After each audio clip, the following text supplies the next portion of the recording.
नमस्कार दोस्तों, आज हम इस वीडियो में रीजनिंग के कुछ महत्वपूर्ण प्रश्नों को कराएंगे और ये प्रश्न बार बार परीक्षाओं में पूछे जा रहे हैं। देखिए क्वेश्चन नंबर पहला लिखा हुआ है, निम्नलिखित प्रश्न में दिए गए विकल्पों में से लुप्त अंक बताइए।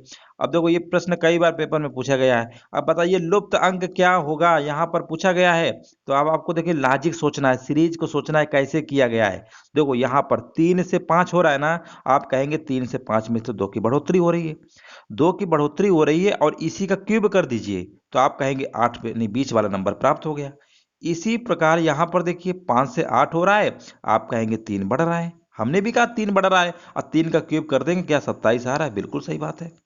8 से 12 हो रहा है, 4 आएगा, 4 का क्यूब करेंगे 64 आएगा। 12 से 17 हो रहा है, 5 आएगा, 5 का क्यूब करेंगे 125 आएगा।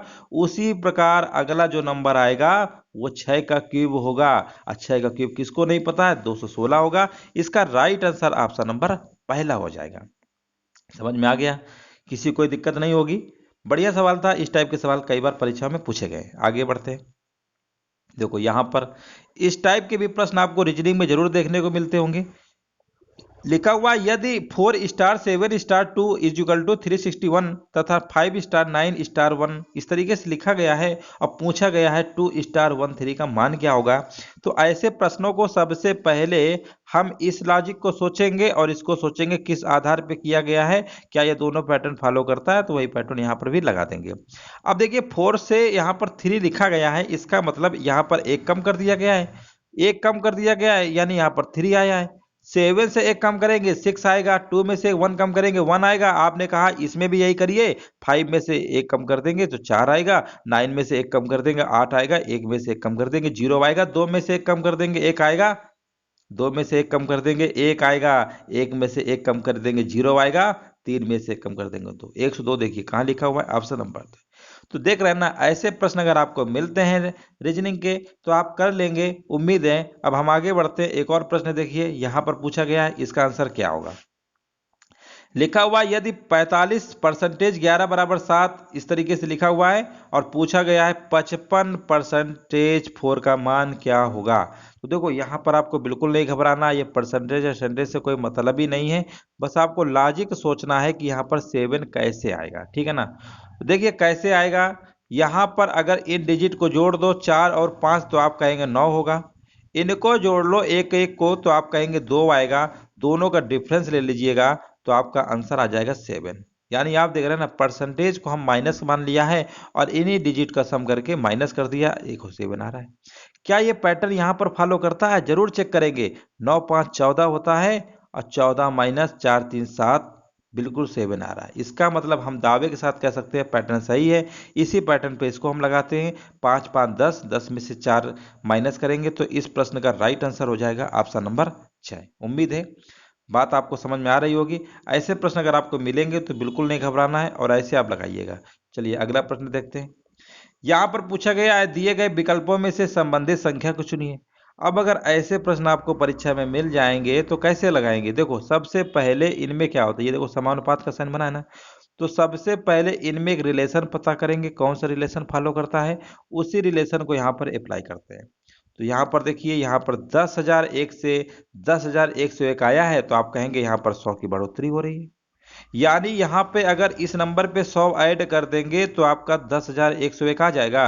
जब यहाँ 100 ऐड किए हो ना तो यहाँ पर भी 100 ऐड कर दो, क्या दिक्कत है। जब यहाँ पर 100 ऐड कर दोगे, 101 पहले से ही है तो कितना हो जाएगा? 201। यानी इस प्रश्न का राइट आंसर क्या होगा? 201 हो जाएगा। बात समझ में आ रही है? अब हम आगे बढ़ते हैं। देखो बेहतरीन सवाल है, ये भी पूछा गया है पेपर में। इसका आंसर बताइए। आप लोग जरूर कमेंट करके बताइएगा इसका आंसर आया कि नहीं आया। क्वेश्चन नंबर 5 देखिए, 9 स्क्वायर ए 4 स्क्वायर बी 3 स्क्वायर इस तरीके से लिखा गया है और ये बेहतरीन सवाल है और इसका मान पूछा गया है। देखो कैसे लगाएंगे। सबसे पहले आपको इस पे फोकस करना है कि यहाँ पर 56 कैसे आएगा। अच्छा 9 का स्क्वायर हमें पता है 81 होता है, ठीक है। 4 के स्क्वायर कितना होता है? 16 होता है। 3 के स्क्वायर 9 होता है, ठीक है ना।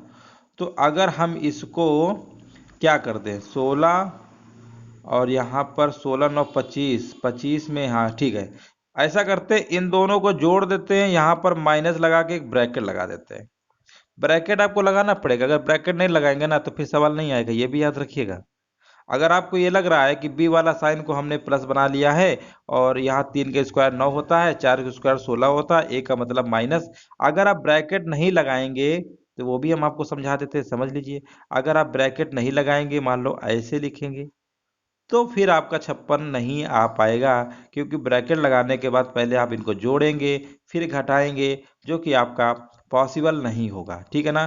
तो इस प्रकार इस चीज़ को विशेष ध्यान रखिएगा। जब भी ऐसे प्रश्न आपको देखने को मिले तो ऐसे प्रश्नों में सावधानी रखिएगा कि ब्रैकेट आपको लगाना पड़ेगा, क्योंकि देखिए ब्रैकेट लगाने से अब इनको आप जोड़ सकते हैं। बॉड मास का रूल कहता है कि पहले ब्रैकेट वाले को जोड़ेंगे, तो 16 9 25, 81 में से 25 को माइनस करेंगे, आपका 56 आ जाएगा। बात समझ में आ रही है। वही पैटर्न यहाँ पर देखो फॉलो करके, 7 सत्ते 49 आएगा, 49 के बाद माइनस लगाइए, 2 का स्क्वायर 4, 1 का स्क्वायर कितना होगा, 1 का स्क्वायर तो 1 ही होता है, 4 लिखा हुआ है, ये 1 आ गया, ठीक है ना। ये तो ये हमारा कितना आ जाएगा, थोड़ा सा लिख नहीं रहा सही से, देख लो फिर से लिख दे रहे हैं।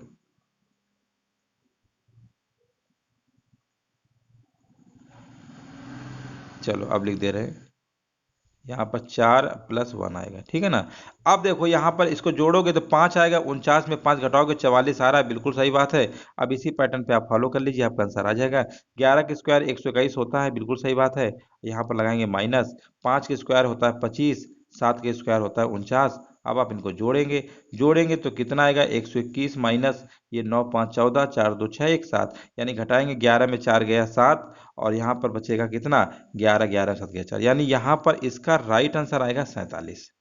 बात समझ में आई कि नहीं आई, आ गई होगी। इसका राइट आंसर क्या होगा, 47। तो ऐसे प्रश्न जब आपको मिलेंगे तो आपको इसी पैटर्न पे लगाना है। चलिए लास्ट प्रश्न है, इसका आंसर बताइए क्या होगा। पूछा गया है इस प्रश्न स्थान पर क्या आएगा, इसके स्थान पर क्या आएगा आपको बताना है। देखिए ऐसे प्रश्नों को आपको कैसे लगाना है, सबसे पहले देखो यहाँ पर 56 आ रहा है, तो यहाँ पर किसी को गुणा कर को जोड़ोगे तो 56 आपका नहीं आ रहा है ना। अगर आपने ये लॉजिक सोचा कि 1 1 2 होता है, 7 4 तो 11 होना चाहिए, ये भी लॉजिक फेल हो जाएगा। तो ऐसे प्रश्न जब आपको मिले तो कैसे लगाएंगे, देखो हमेशा याद रखिएगा कि पहले जब भी प्रश्न यहाँ 56 अगर इस तरीके से नहीं बन रहा है, तो पहले आप इनको सबको गुणा कर लीजिए। तो गुणा करेंगे तो कितना आएगा, 1 गुणे 7 गुणे 6, यानी 6 सत्ते 42, 42 आ गया ना। अब इसके बाद इन्हीं नंबरों को जोड़ दीजिएगा, तो जोड़िए फिर से, 6 7 13 1 14, ठीक है ना। अब देखो जोड़िए, क्या 56 आ रहा है, बिल्कुल आ रहा है। मतलब ये ट्रिक आपको अपनानी है। कई बार क्या होता है, तीनों नंबरों को मल्टीप्लाई करवाता है फिर तीनों को जोड़वाता है, तो ये भी पैटर्न कई बार ऐसा बनते हैं सवाल, ठीक है। अब इसको यही पैटर्न पे लगाएंगे, 8 चौको 32 आएगा मल्टीप्लाई पे। अब 32 के बाद यहाँ पर 8 चौको 32, 8 4 12 1 13, इसमें जोड़ देंगे तो आप कहेंगे 45 आ रहा है, बिल्कुल सही है। इसी प्रकार इस पैटर्न पे फॉलो करेंगे, 6 का 18, 18 दूनी कितना होता है, 36 होता है, 6 3 9 2 11, जोड़ेंगे 6 1 7 होता है, 3 1 4। तो इस प्रश्न का राइट आंसर क्या होगा, 47। तो उम्मीद है दोस्तों आज हम जो आपके 6 प्रश्न लेकर आए थे, आपके जो आगामी परीक्षाएं होने वाली है एसएससी जीडी एसएससी एमटीएस, अगर इस पैटर्न पे आएंगे तो आप जरूर कर लेंगे। जैसा भी सेशन लगा हो आप कमेंट करके बता सकते हैं। वीडियो देखने के लिए दोस्तों धन्यवाद।